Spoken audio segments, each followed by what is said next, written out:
line. Let Philadelphia freedom ring and patriotic voices sing. Red, white, blue, never give up. You represent America. Hoping and praying for a brighter day. I listen to my heart and I obey. How can I see it any other way? I'm looking at life with my own eyes.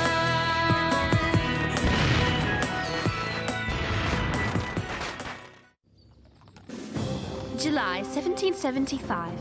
Dearest Mother, this has been the hardest, hottest, bumpiest trip I've ever made. Thank heavens it's almost over. We are 10 days out of Philadelphia and should arrive in Boston any time now. General Washington is to take command of the Continental Army, and Dr. Franklin has assigned James and me to report on it. James has embarked on a great experiment. How do you know where these birds will go? They're homing pigeons. The Gazette will get news from the war before any other newspaper. Fly away home, little brother. He's headed north. I keep telling you, we ought to eat them. Here we are! I can't wait to see the army. I can't wait to eat.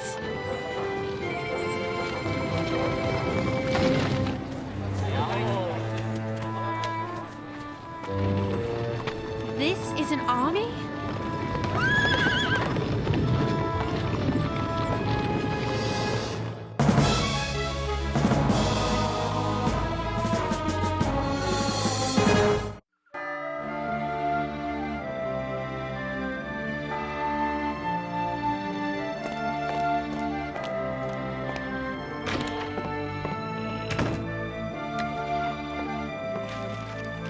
General Washington takes command of colonial forces in Boston. The general has begun to impose discipline on the eager and patriotic but disorganized group of citizen soldiers facing General Howe's formidable British regulars. I don't know how General Washington will turn this rabble into an army. A more sloppy, disrespectful, bullheaded group this journalist has never seen. But Dr. Franklin, this is supposed to be James's report from the front. What you read is not at all like what he said in his dispatch. Editor's privilege. Besides, if the army is to become a real army, they'll need money from Congress. And Congress won't give it if they think the army is hopeless. It was a brave thing to let the kids go along, but I can't help but worry about them.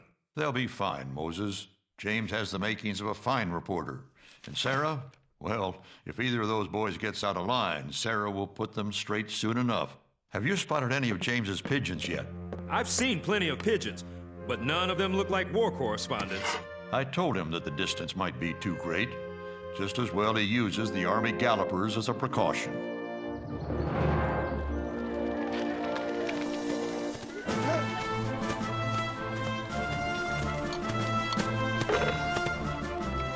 General Washington has his work cut out for him. He has to strengthen the area around the entire city and somehow whip this bunch of farmers and layabouts into an army.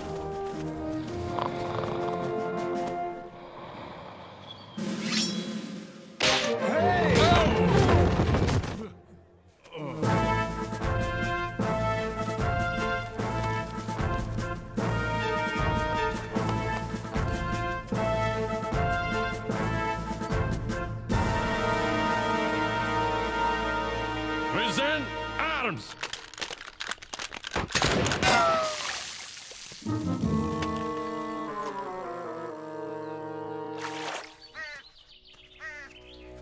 Would you say that rations here are low? I would say rations here are non-existent. We throw together whatever we can find. I've heard that things will change now that General Washington is in charge.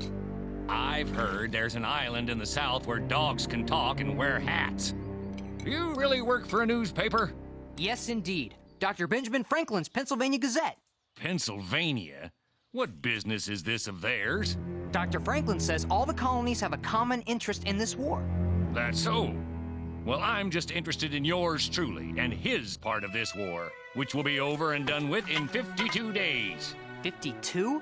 How can you be so sure of that? That's when my enlistment is up. That's when most of these men will be on their way home. What if the British are still in Boston? They're welcome to it as far as I'm concerned. Look, laddie, I'm a storekeeper.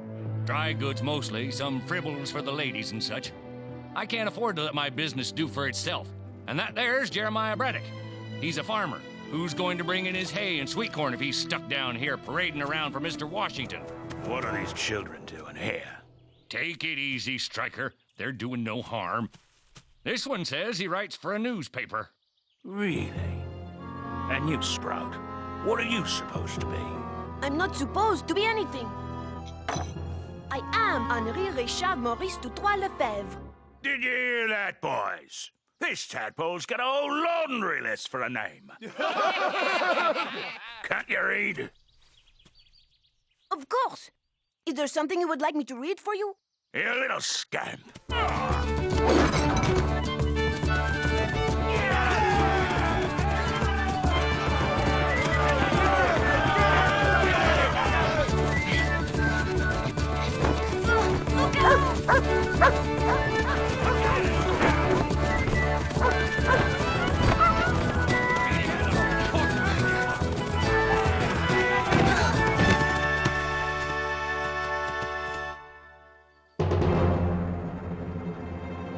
Look at him, the big pig farmer from Virginia. Everyone knows nothing good ever came out of the South. I hope you're as good at fighting redcoats as you are at chasing children.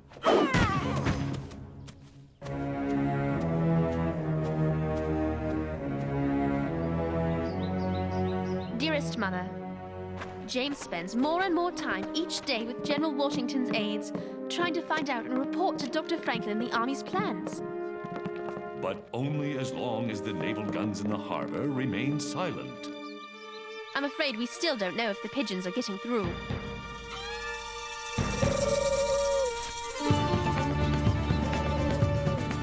I thought Philadelphia was that way. Are you sure these aren't British pigeons? We only have one doctor. Poor Dr. Marston, for the men here and over at the school.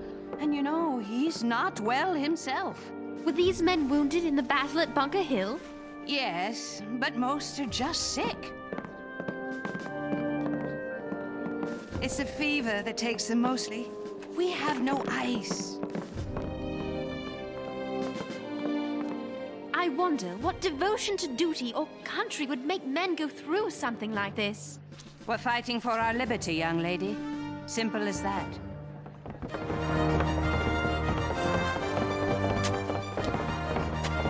If these New Englanders don't know how to drill yet, they certainly know how to dig.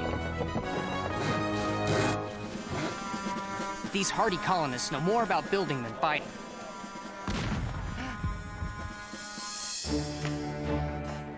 They've never had an army, but they have carved a nation out of a wilderness.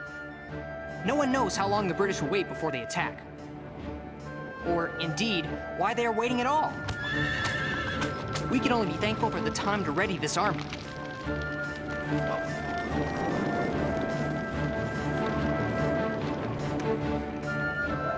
December 1775. Dearest Mother, we've been in this camp for nearly 5 months. A beautiful autumn has come and gone, as have all the leaves on the trees. Henri stays out most of the day and comes in with a bag full of odds and ends he's collected from the battlefield. He insists there will be a big market for souvenirs of the great battle for Boston.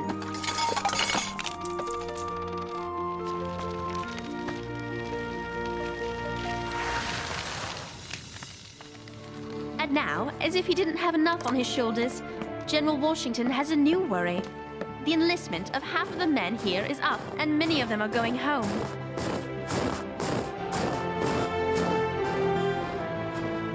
In this freezing cold, General Washington's army is melting away in the face of a dangerous enemy.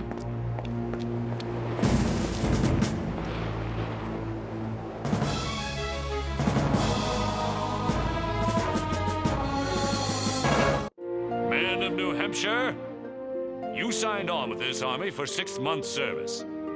That enlistment is now up, and you want to go home. I cannot blame you for that, and I cannot stop you from going.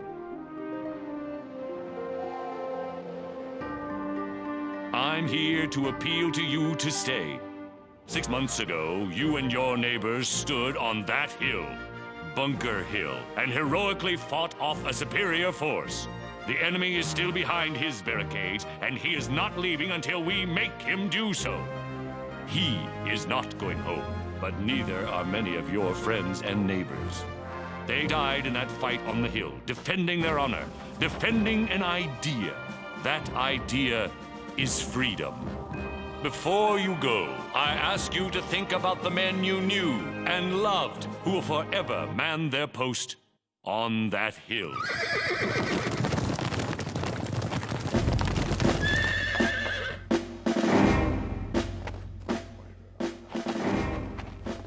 And this is Colonel Henry Knox, Colonel of the Artillery.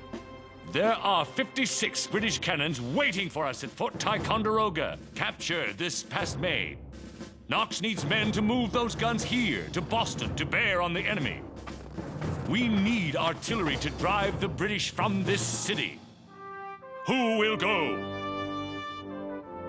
The time is past when we think of ourselves as New Hampshire men or Virginians. We are Americans, and we have to stand as one.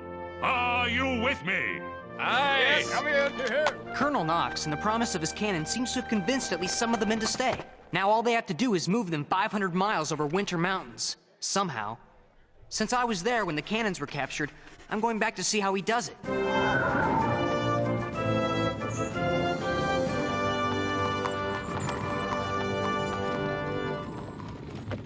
Will the pigeons come here or go on to Philadelphia? Philadelphia, I hope. Be safe. I'm going to visit with some of the new recruits in from Maine. Want to come along? No, I've got an assignment of my own.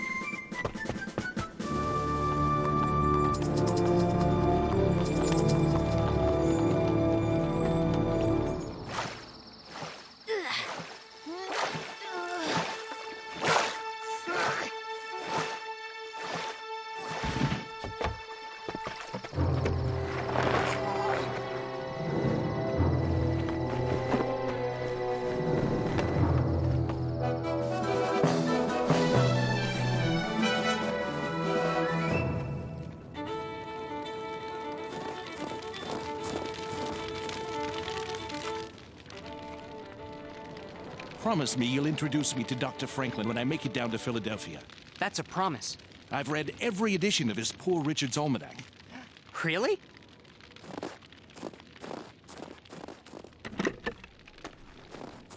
I used to have a bookshop down in Boston.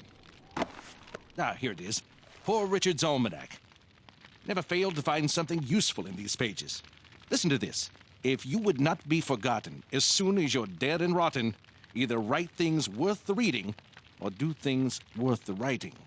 Well then, Colonel, you do the doing and I'll do the writing.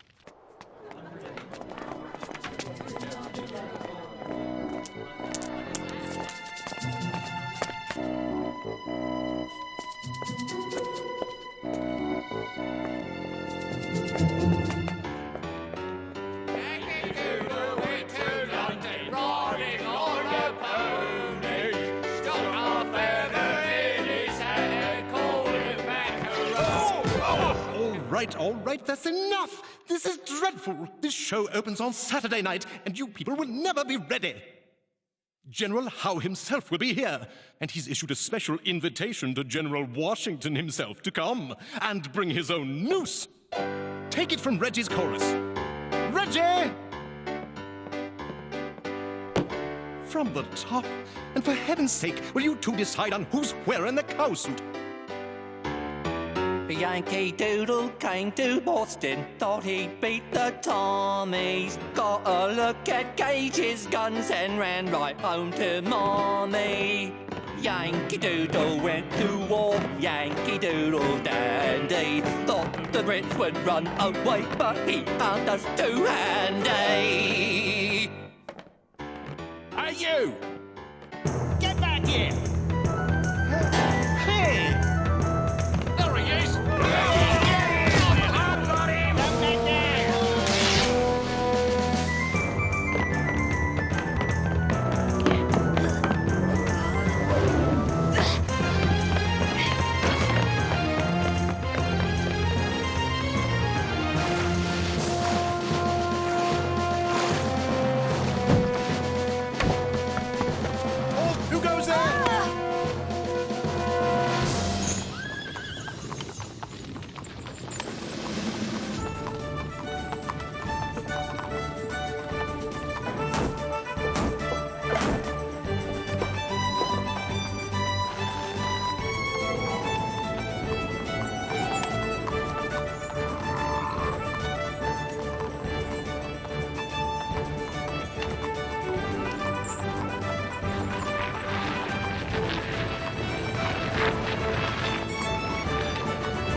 You say they planned this entertainment for Saturday night? Yes, sir. And they expressly invited you to attend. Well, that is a tempting invitation, isn't it? Perhaps an invitation for us to launch an attack. This is just a quick raid, gentlemen. We don't have enough men for a full attack. Bring back whatever you can carry, especially powder. Let's move out! The Yankee Doodle came to Boston, thought he'd beat the Tommies.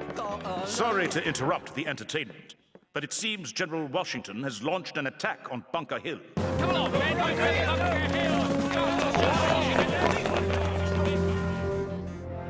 General Washington's captured much-needed supplies in his raid, and let General Howe know that the Americans will attack without warning. James's pigeons have all come here instead of flying to Philadelphia, and I can't get them to leave. James has been gone with Colonel Knox for over a month now. I'm beginning to worry about them. More new recruits are coming in each day, and this army becomes stronger each day. What General Washington has done is nothing short of a miracle. He doesn't say much, but he inspires confidence and obedience by the sheer force of his presence.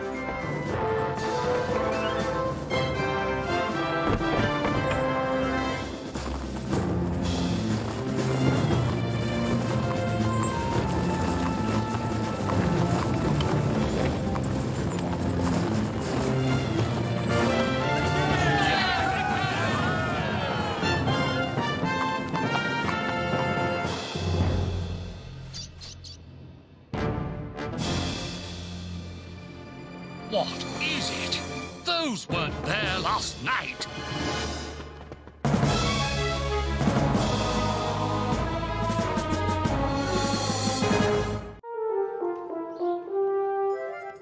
British leave Boston. Continental Army victorious in siege operation. It's a great victory, Dr. Franklin. Yes, and we needed one.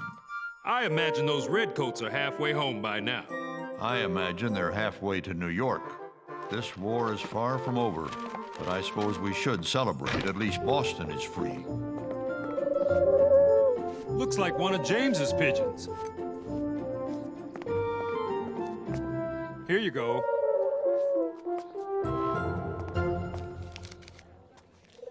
June 28th. We've reached Newark and should be in New York by tomorrow morning. That dispatch is months old. Where on earth have you been, Bird? Wherever he's been, he's probably ready for a nap.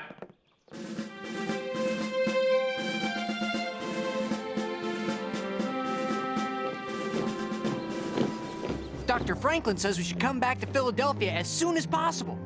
What will happen here? We'll keep a garrison here, but the bulk of the army and new troops from the southern colonies will be gathering in New York. How long do you think the war will last, Colonel Knox? I don't know, Sarah, but we have to be ready for as long as it takes.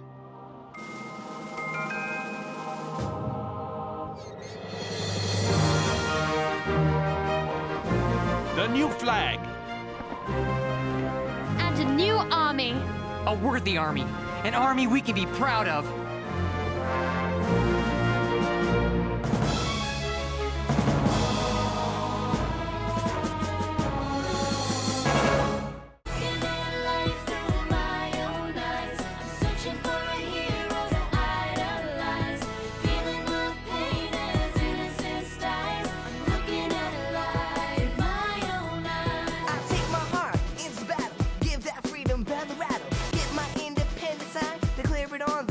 Line. Red, white, blue, never give up. You represent America!